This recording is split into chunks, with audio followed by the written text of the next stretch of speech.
ଶୃଙ୍ଖଳାର ବାହାରେ ବାପା। ମୁଁ ନୀତି ନିୟମ ଶୃଙ୍ଖଳା କିଛି ମାନିବିନି। ଲୋକମାନେ ଆପଣଙ୍କୁ ଉପହାସ କରିବେ ଡାଡି। ଧୈର୍ଯ୍ୟର ସହିତ ସବୁ ସହିଯିବି, ହେଲେ ଏଡ଼େ ବଡ଼ ଅନ୍ୟାୟ ମୁଁ କେବେ ସହିପାରିବିନି। ସଦବା ହେବାକୁ କିଏ ମନା କରୁଛି? ସଦବା ହେବା ପାଇଁ କୋଉ ଶାସ୍ତ୍ରରେ ମନା ଅଛି? ହେଲେ ଗୋଟେ ଝିଅ ବାହାଘର କରିବା ପରେ ସେ ଯଦି ବିଧବା ହୁଏ, ସେ ଆଉ ଥରେ ବିବାହ କରିବା ପାଇଁ କୋଉ ଶାସ୍ତ୍ର ମନା କରୁଛି?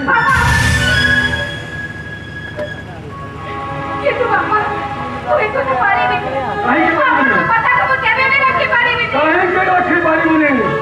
ଆରେ ସ୍ୱାମୀ ମରିଗଲା ପରେ ଝିଅର ସହିତ ସଂସାର କରିବା କୋଉ ଶାସ୍ତ୍ର ମନା କରିଛି?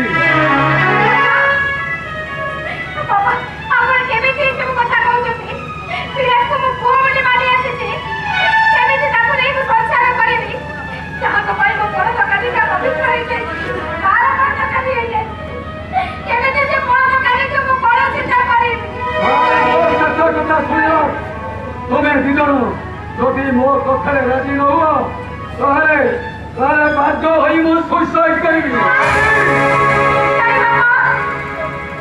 ନାଇଁ ଡାଡି,